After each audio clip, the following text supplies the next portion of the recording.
What's going on, everyone? Welcome back to the channel, and today we're here to talk about last night's Backlash, WWE Backlash on Netflix. Also, ignore the Paramore poster, it won't stay up. I need to get another thumbtack and put it up. I've got one thumbtack in it, that's why it's not falling off the wall. But we're here to talk about Backlash anyway, and as always, I kind of find this part of the year a little bit trickier. I never really care about Backlash, I never really care about whatever the post-Mania pay-per-view is, because it's the post-Mania pay-per-view.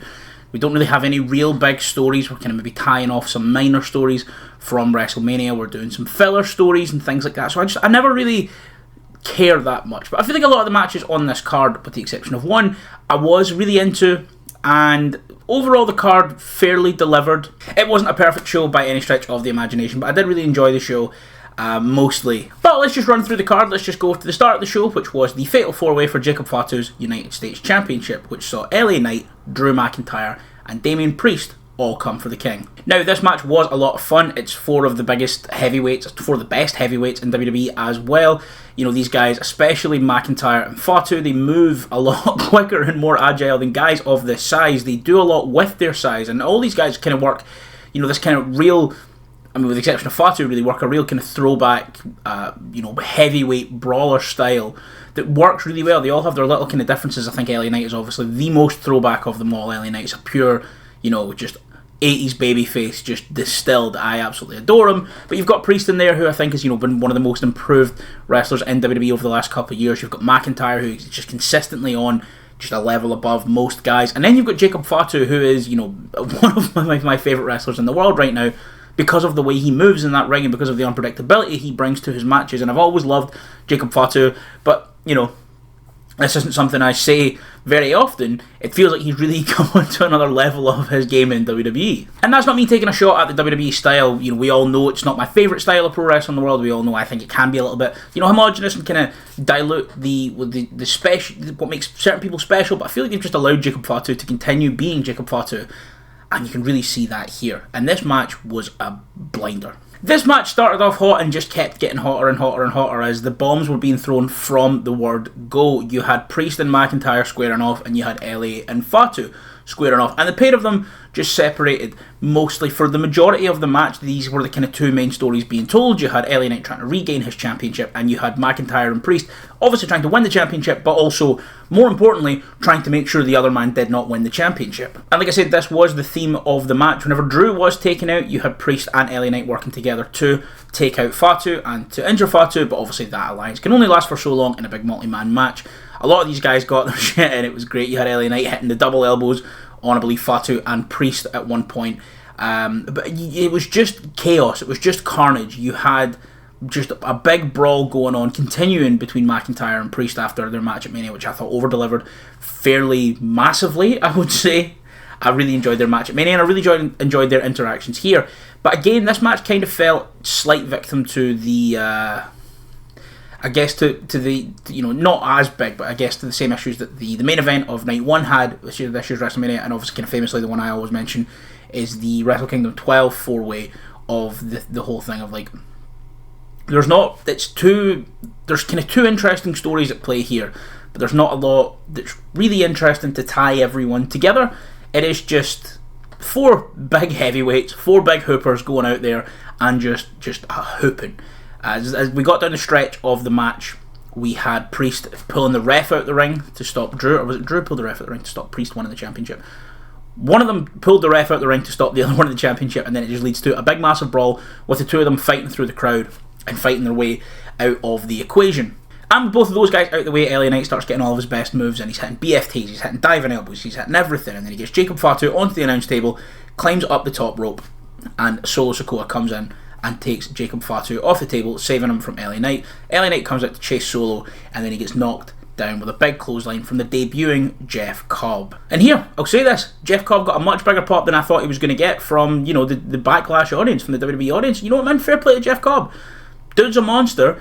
I love Jeff Cobb. He's still so good, even though everyone just wants to post clips of, Obama administration Cobb. Maybe, I guess, because a lot of what he's done most recently has been New Japan, and you're not trying to get your account nuked, but WWE fans love posting 10-year-old highlights of someone. Jeff Cobb is still a monster. Cobb then jumps in, starts throwing LA Knight around into the ring post, throwing him around, throwing him about, and then they feed him to Jacob Fatu, who looks confused. He clearly didn't ask for this, he clearly didn't call for this, but Solo and Jeff Cobb have come to save the day, to just ensure that Jacob Fatu retains this championship. Fatu then wins with the big double springboard moonsault, and then leaves with the Bloodline. Jeff Cobb now apparently a member of the Bloodline. Jeff Cobb has no connection to, has no Samoan heritage. He is Filipino and Guamanian and born in Hawaii. Has no connection to the Bloodline, but I guess Triple H is like, Islander?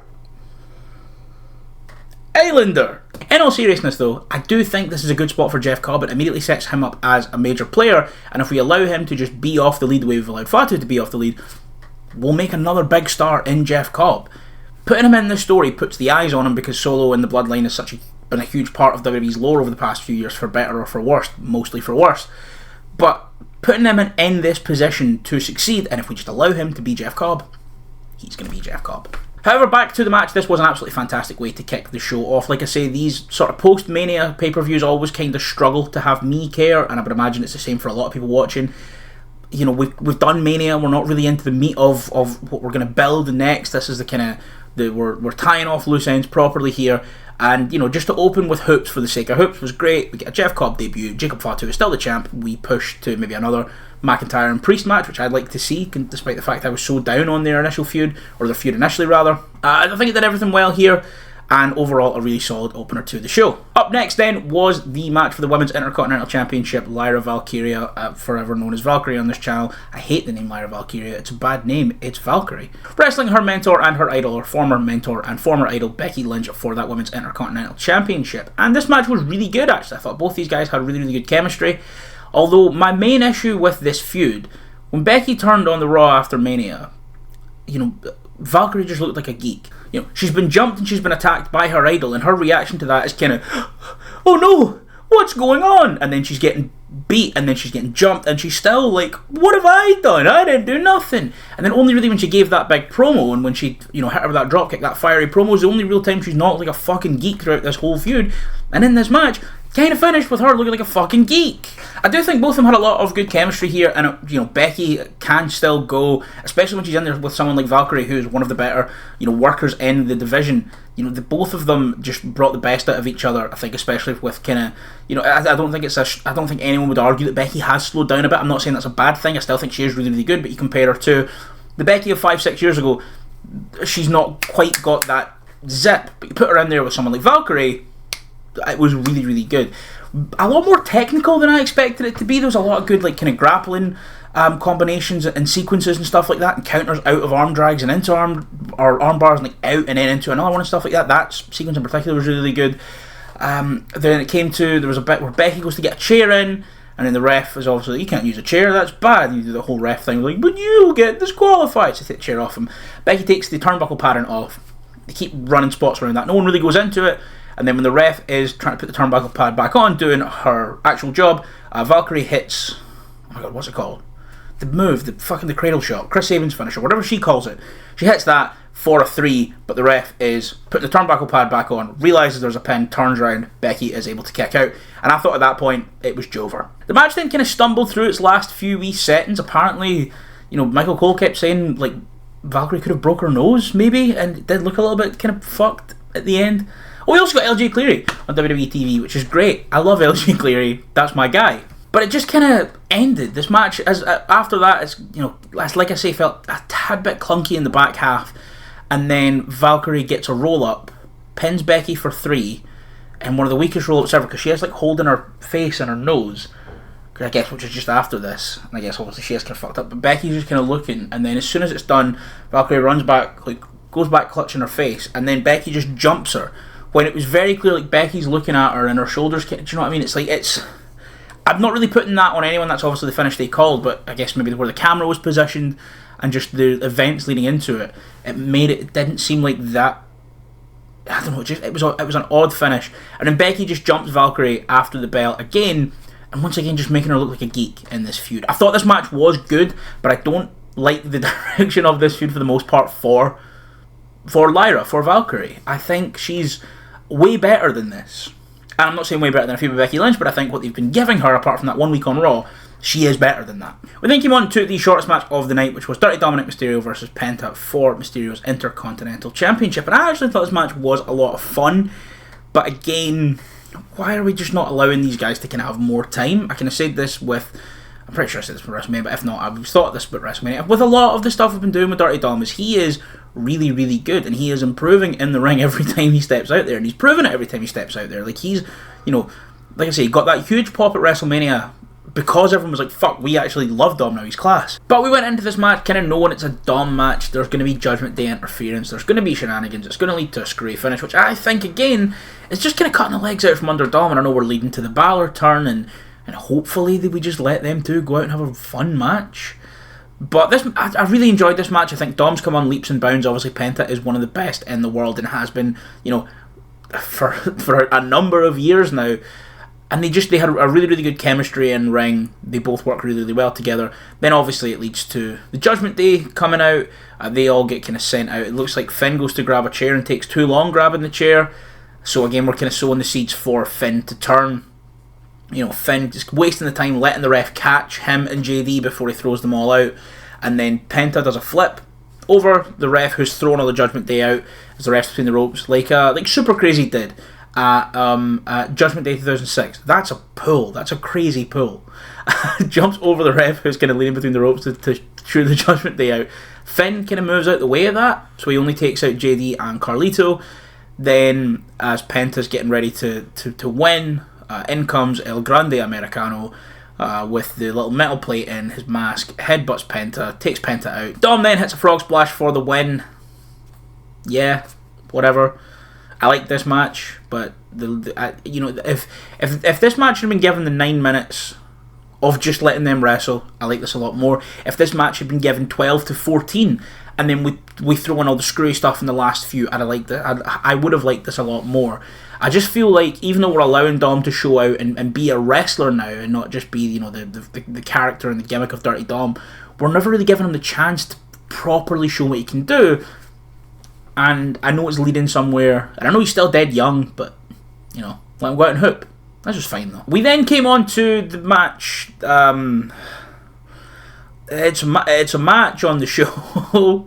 Gunther versus Pat McAfee. I've not been a fan of this. Why are we doing this to my glorious ring general? Why have we said, hey, you have been one of the greatest wrestlers in our company of the last few years, pushing for an all-time spot. You held the Intercontinental Championship for 666 days and brought it back to restoring some of its glory.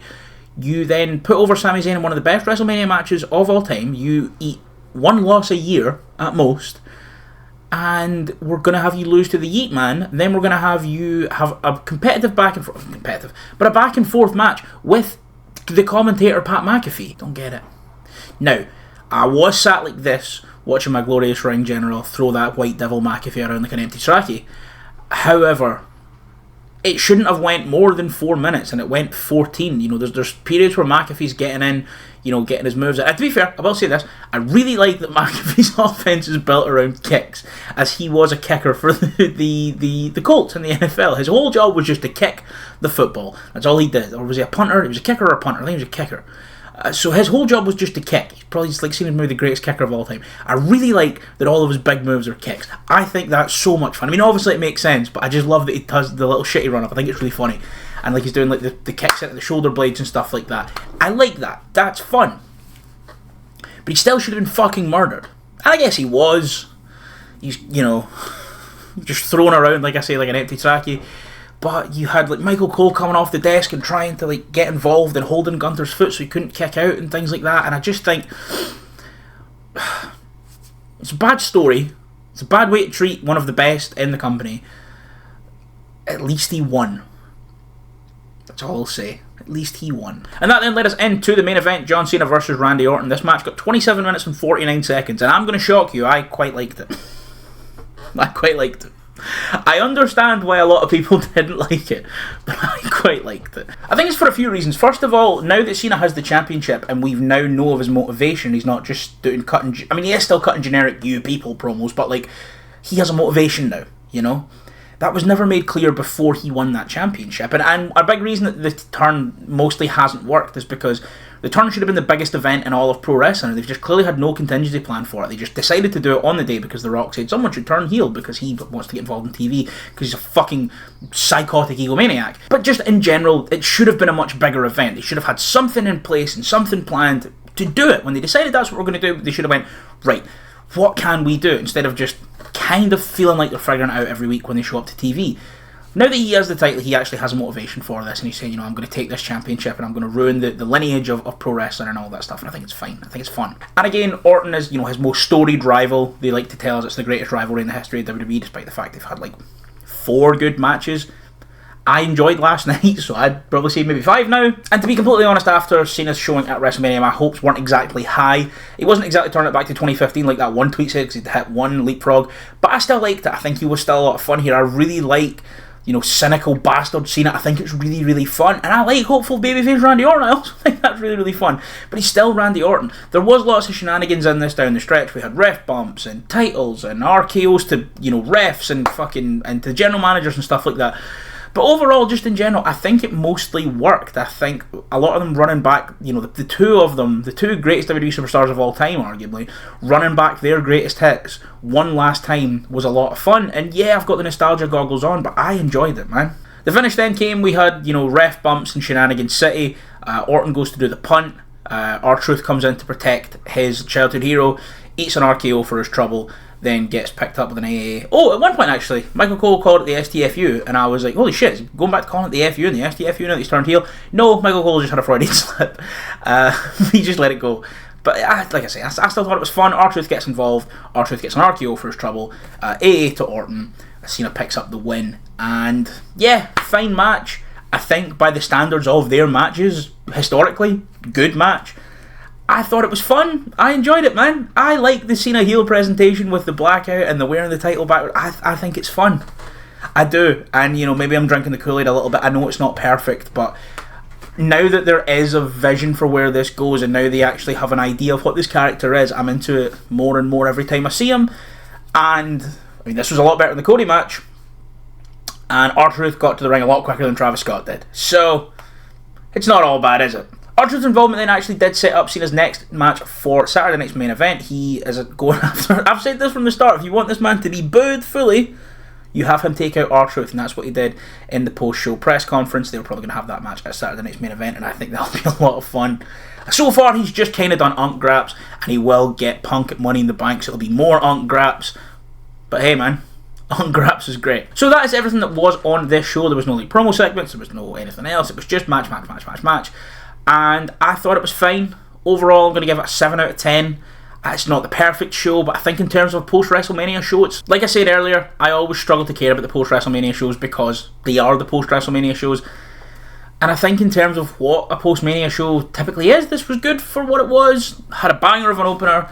We're still a banger of a second match as well for the Women's IC title. We're still pushing forward the Finn story. Gunther didn't lose to Pat McAfee, thank God. Cena's reign is getting more and more entertaining, to me at least, as we go on.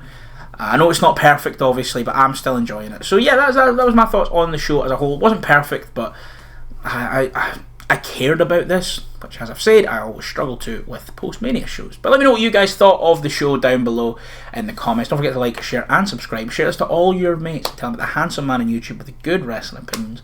Once again, guys, my name is Jake. This is where I talk wrestling. Well, thank you so much for watching, and I'll see you next time.